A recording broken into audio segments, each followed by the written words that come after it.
नमस्कार जी सभी को। I welcome you all in the 7th video of simple harmonic motion. Video number 7। हम साथ हैं वाइब्रेशंस एंड वेव्स की राहों में, फिजिक्स की राहों में। उन राहों पर साथ चलते हुए हम लोग पहुंच गए हैं वीडियो नंबर 7 पर। और इसके अंदर हमें आज बात करनी है इलेक्ट्रिकल ऑसिलेटर की। छोटे थे जब हम सब लोग ऐसे से जॉक्स की बात करते हैं, जैसे कि हम लोग अक्सर एक दूसरे से पूछा करते थे, ऐसी कौन सी सिटी है जिसमें कोई घुस नहीं सकता? इलेक्ट्रिसिटी। तो इलेक्ट्रिसिटी की हम अब आज बात करेंगे इलेक्ट्रिकल ऑसिलेटर में। और पिछली वीडियोस के अंदर हम लोगों ने सिंपल हार्मोनिक मोशन की जो जनरल डिस्कशंस थी उन पर फोकस किया। टाइम पीरियड, फ्रीक्वेंसी, डिस्प्लेसमेंट, सारी बातें हम लोगों ने की। एसएचएम को किस तरीके से हैंडल करना है, वी हैव डिस्कस दैट। हम लोगों ने मैकेनिकल ऑसिलेटर को बहुत डिटेल में डिस्कस किया। और आप लोगों ने in the end of the video आप लोगों को एक उपहार मिला जो था नोट्स ऑफ मैकेनिकल ऑसिलेटर। हम लोगों ने उसके साथ रिलेटेड न्यूमेरिकल प्रॉब्लम्स को भी किया। So today we are going to discuss electrical oscillator. बिल्कुल उसी तरीके से जैसे मैकेनिकल ऑसिलेटर में बात कर रही थी, आज मैं यहाँ भी यही कहूँगी कि I will just keep on speaking about electrical oscillator and you just keep on noting it down, and in the end of this video you will be having notes in your hands. तो बिल्कुल उसी तरीके से देखिए, सबसे पहले electrical oscillator आप लोग हेडिंग देंगे एग्जाम में, and then you will talk about what electrical oscillator is, कि ये होता क्या है. So you will say an electrical circuit in which an inductor and capacitor are connected in series such that energy oscillates between electric and magnetic field mutually among them.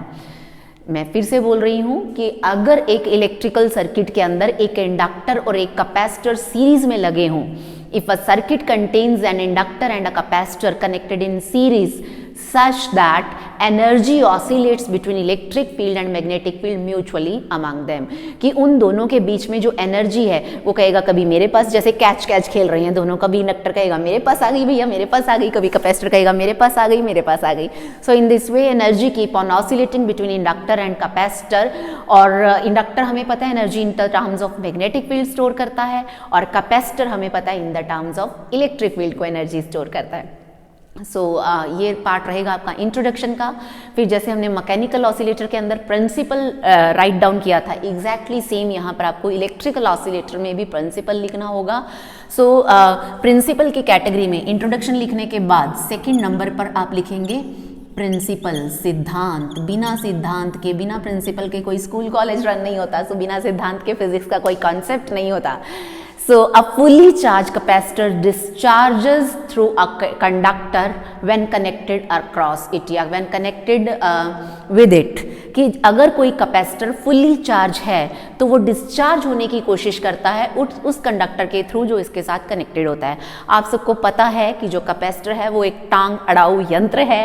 ये अगर fully charge नहीं है तो ये पहले कहेगा कि charging मुझे दो मुझे दो मुझे दो. ये पहले मैं वाला यंत्र है. बेसिकली अगर आप इसको बैटरी के साथ कनेक्ट करेंगे and if it is discharge तो ये सबसे पहले अपनी चार्जिंग लेगा और सर्किट के पास तो बातें बाद की रह जाएंगी.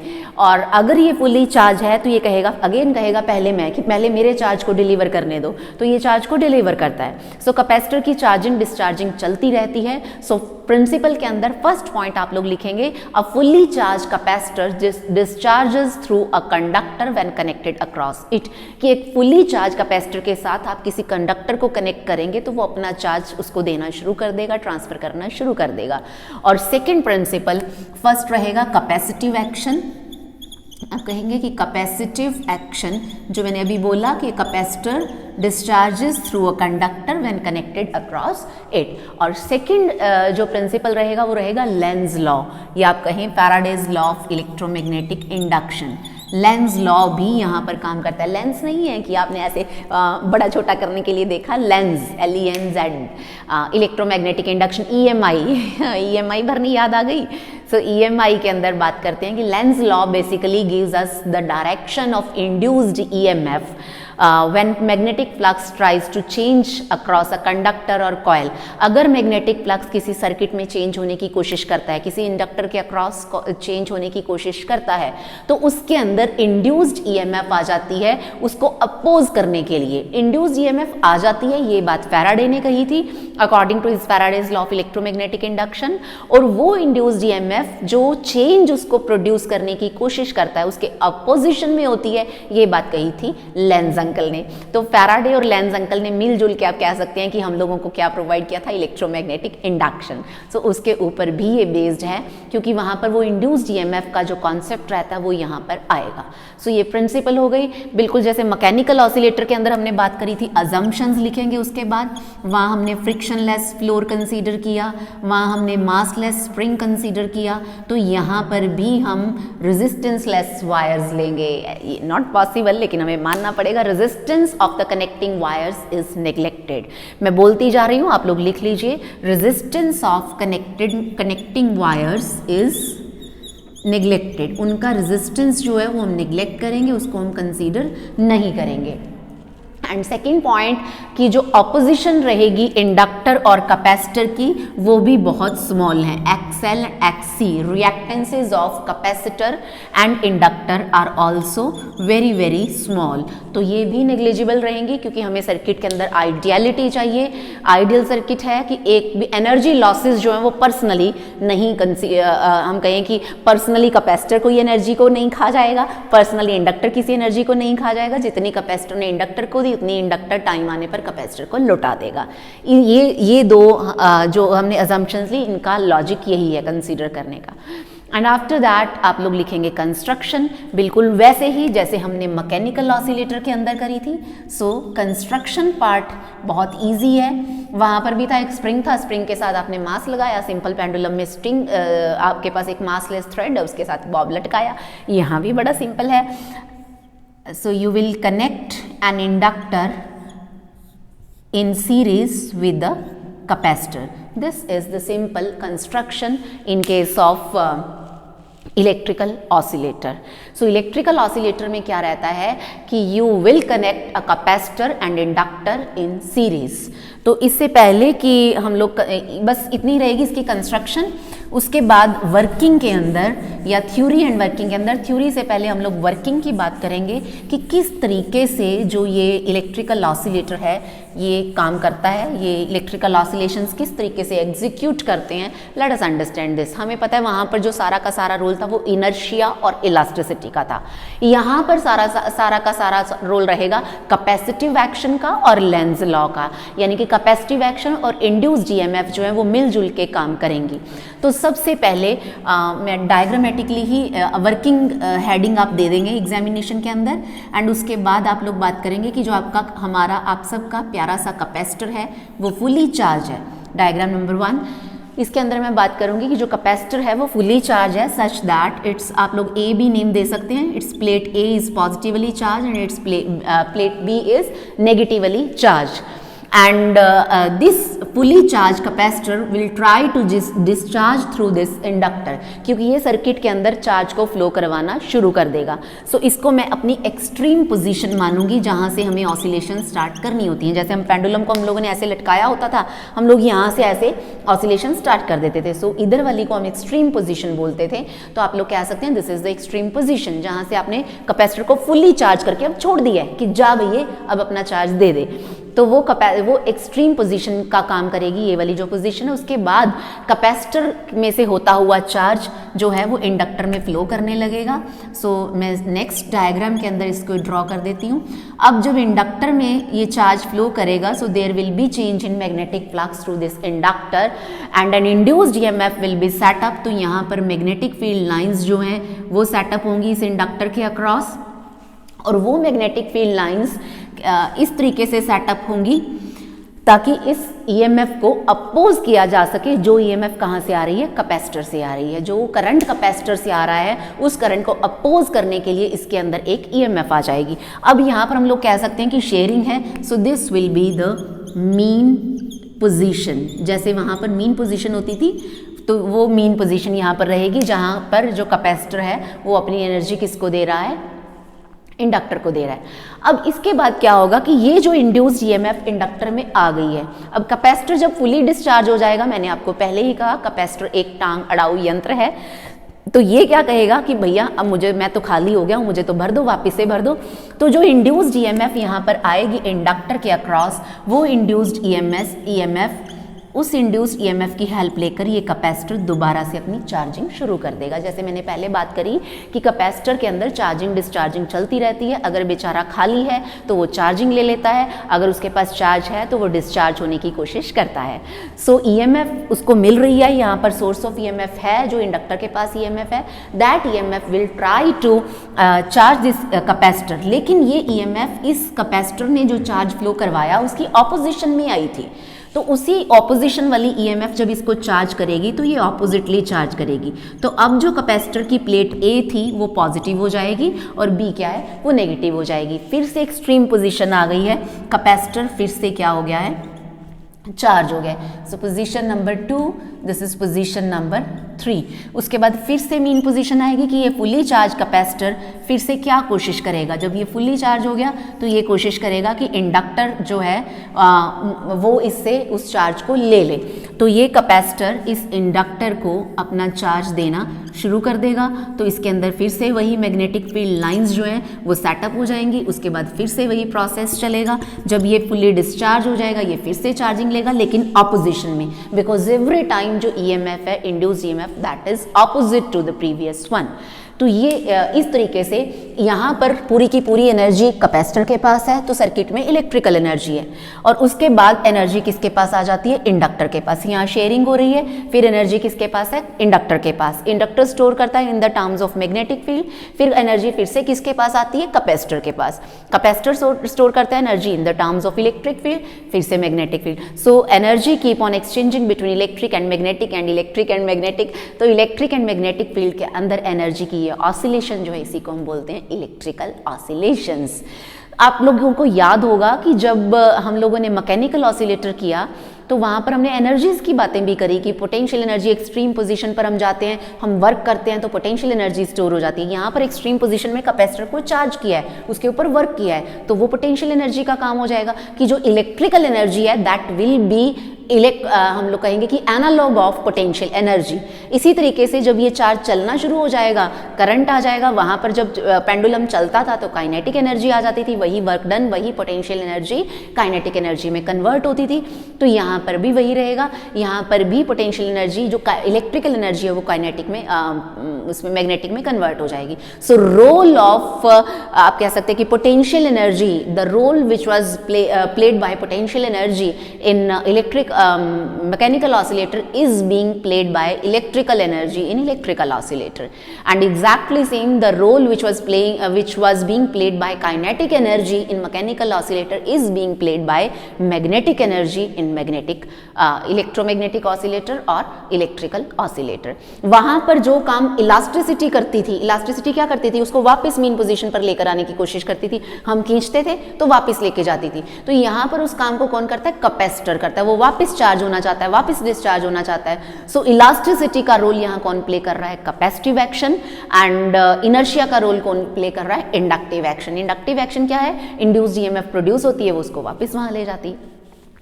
So this is the working of electrical oscillator. मैंने जो जो बोला आप लोग उसको नोट कर लीजिए, आपके नोट्स बन जाएंगे। सो विल से कि initially a fully charge capacitor is connected with the inductor and this will be analogous to the extreme position, and this fully charge capacitor will try to discharge through the inductor, and this inductor will oppose the change in current, change in flux through it, and an induced EMF will be set up across the inductor.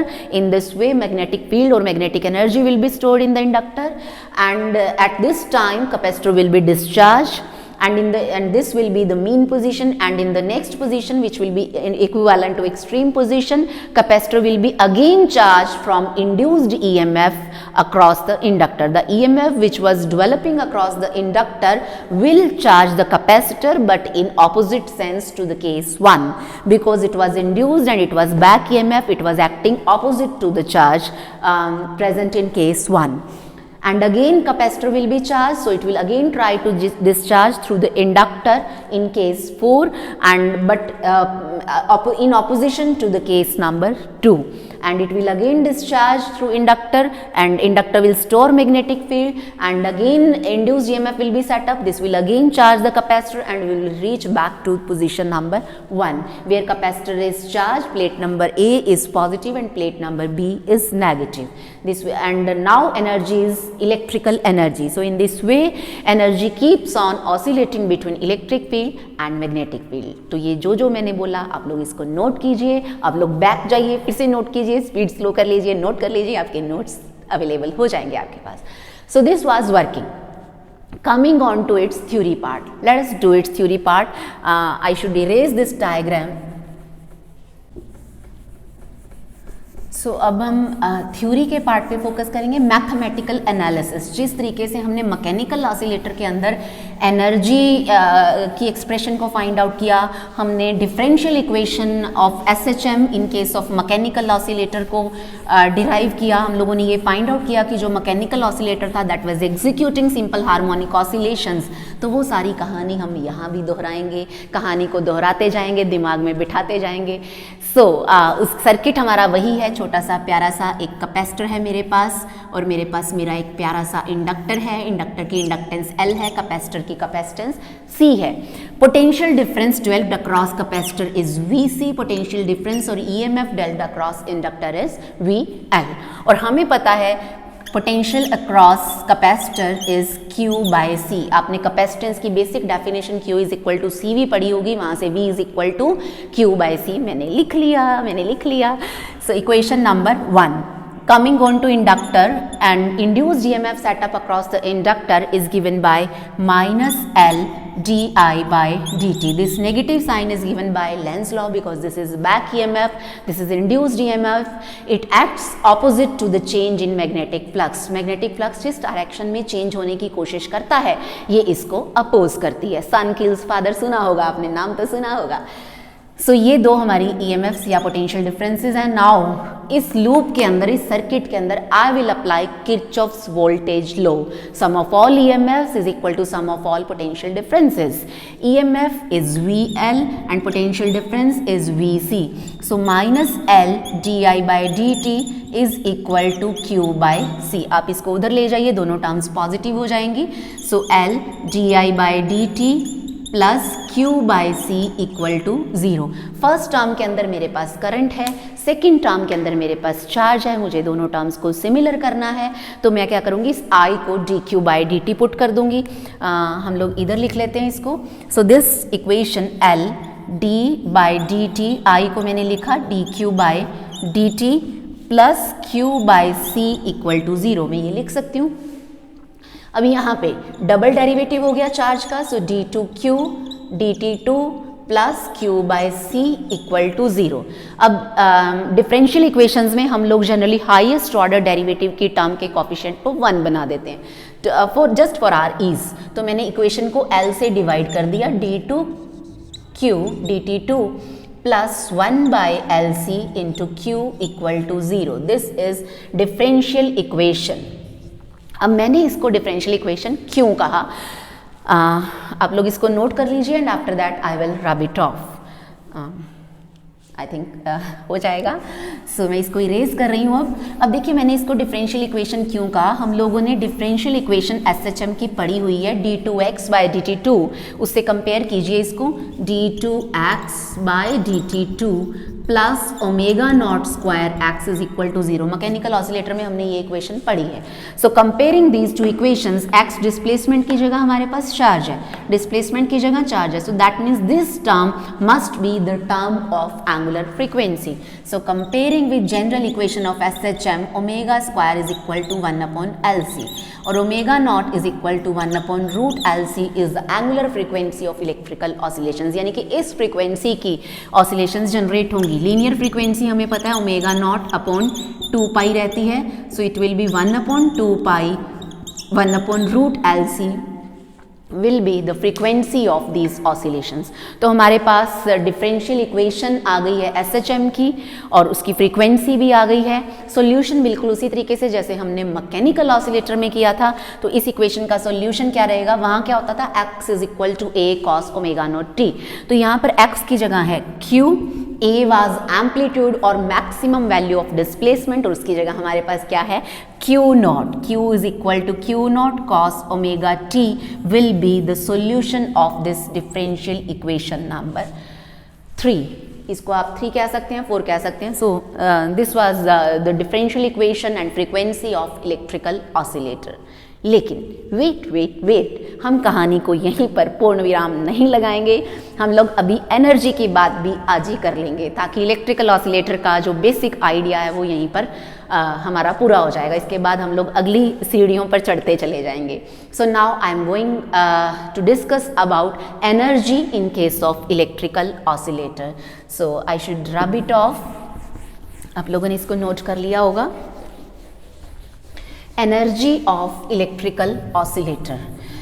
अब हमें पता है mechanical के अंदर electrical kinetic energy और potential energy होती थी। यहाँ पर कैपेसिटर है, उसके अक्रॉस इलेक्ट्रिकल एनर्जी होगी। इंडक्टर है, उसके अक्रॉस हमें पता है क्या होगी, magnetic energy.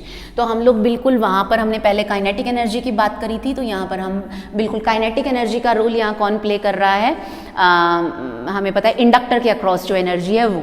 So first of all inductor के across energy across inductor UL, हम लोग इसको कैलकुलेट करने की कोशिश करेंगे। फिर कैपेसिटर के अक्रॉस जो एनर्जी है उसको कैलकुलेट करने की कोशिश करेंगे।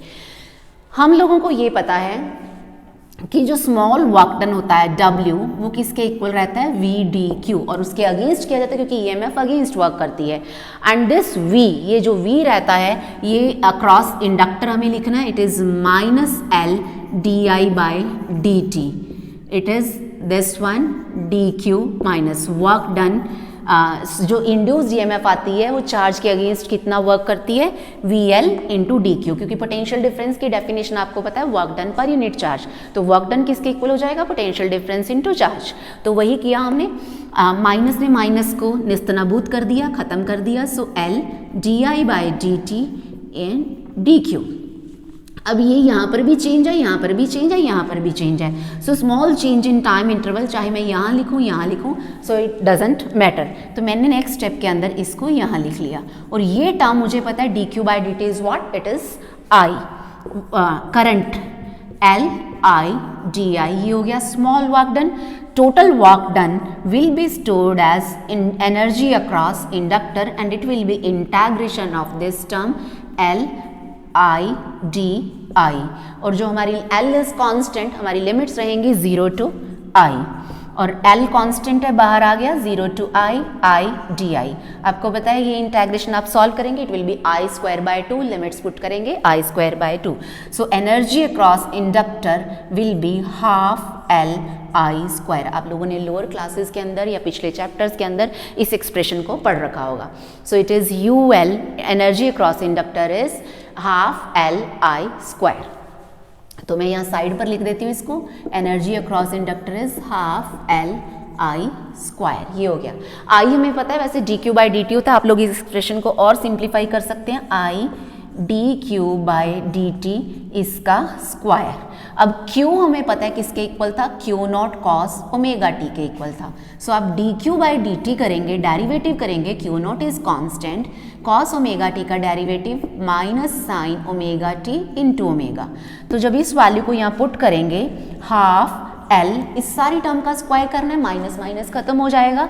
सो Q not square omega square sine square omega naught t, यहाँ ओमेगा नॉट था तो मैं इस वैल्यू को यहाँ लिख देती हूँ, half L Q not square omega naught square sine square omega naught t is energy across inductor. ये एनर्जी हमारी आपकी प्यारी इंडक्टर के अक्रॉस आ गई, या जो मैग्नेटिक एनर्जी इंडक्टर के पास स्टोर रहती है ये वो एनर्जी है।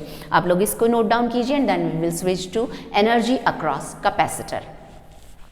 तो अब मैं इसको इरेज कर देती हूँ। इसके बाद हम बात करेंगे उस एनर्जी की जो कैपेसिटर के अक्रॉस हमें लेनी है। कैपेसिटर के अंदर भी यही होगा कि उसको चार्ज करते हुए हम लोग जितना वर्क डन करेंगे that work done will be stored as energy across capacitor. So it is you see हमें लेना है। जो स्ट्रैटेजी है वो हमारी वही रहेगी, small work done in storing the charge V C. ये हो गया पोटेंशियल उसके अक्रॉस कितना चार्ज स्टोर करेंगे, डी क्यू, इतना हमें वर्क डन करना पड़ेगा to store the small charge D Q in the capacitor. और ये वी सी हमें पता है किसके इक्वल होता है, क्यू बाय सी के, हमने थोड़ी देर पहले भी इसकी बात करी थी। So this small work done is 1/c Q D Q. और ये वर्क डन जब हम इंटीग्रेशन करेंगे total work done it will be equal to energy across capacitor. वैसे ही लिमिट्स हमारी 0 से q रह जाएंगी, 1/c कांस्टेंट है बाहर आ जाएगा, q dq इसका आपको इंटीग्रेशन करना है, उसी तरीके से q²/2। सो यू सी किसके इक्वल हो गया, q²/2c। वहाँ पर भी हमने q की वैल्यू पुट करी थी तो हम यहाँ भी q की वैल्यू को पुट कर देंगे and value of q is q0 cos ω0t। So it is 1/2c। आप लोग पुट करेंगे इसको q0² एंड cos²ω0t, ये एक्सप्रेशन आ गई है। This is energy across q0²/2c cos²ω0t। तो हमें ये तो समझ आ रहा है यहाँ पर sin²ω0t है, यहाँ पर cos²ω0t है, यहाँ पर q0 है, यहाँ पर q0 है, लेकिन यहाँ पर Lω² है, यहाँ पर c है। तो दोनों टर्म्स के अंदर सिमिलैरिटी सेट करने के लिए हम लोग क्या करेंगे, हमें पता है ω0 किसके इक्वल होता है, 1/√LC के, या ω0² इज इक्वल टू 1/LC के। तो यहाँ से 1/c की वैल्यू क्या हो जाएगी, L × ω0²। इसको हम यहाँ पुट कर सकते हैं, ये वाली वैल्यू को मैंने यहाँ पर पुट किया। सो ये रह जाएगा 1/2। उसी तरीके से वही एक्सप्रेशन L q0² ω0², यहाँ पर आ गया cos²ω0 × t। This is energy across capacitor. तो आप लोगों को मैकेनिकल ऑसिलेटर याद आ गया होगा, वहाँ पर भी ऐसे एक टर्म के अंदर साइन था, दूसरी के अंदर cos. That means energy also very sinusoidally, वो कभी कैपेसिटर के पास जाती है, कभी इंडक्टर के पास, कभी कैपेसिटर के पास, कभी इंडक्टर के पास। सो एनर्जी इन दो बेटों की माँ है जो जवान हो चुके हैं, बड़े हो चुके हैं, 10 दिन वो रखता है, 10 दिन वो रखता है, 10 दिन वो रखता है। सो इस तरीके से ये ऑसिलेशंस जो हैं वो चलती रहती हैं। So but total energy remains constant. Mummy वो दोनों की है, तो जब आप दोनों एनर्जीज को ऐड करेंगे उसके अंदर टाइम की टर्म नहीं रहेगी। So this energy will be constant. Total energy is UC plus UL। जब हम दोनों टर्म्स को ऐड करेंगे तो ½ L q0² ω0² कॉमन आएगा, अंदर रह जाएगा sin²ω0t plus cos²ω0t and this term will become 1। So total energy across an electrical oscillator is time independent and it is a constant quantity. So U is equal to ½ L q0² ω0² is the energy stored in an electrical oscillator। तो energy की कहानी हो गई और electrical oscillator की ज़ुबानी हो गई, उसकी एंगुलर फ्रीक्वेंसी की बात हो गई, सॉल्यूशन की बात हो गई, डिफरेंशियल इक्वेशन की बात हो गई। So basic ideas of electrical oscillator में इतना ही। और इसके बाद डैम्पिंग का कॉन्सेप्ट और इसके आगे और डीप डीप डीप जाते हुए हम लोग वेव्स की बात करेंगे, वेव्स के बाद हम लोग ऑप्टिक्स पर जाएंगे। तब तक के लिए थैंक यू सो मच।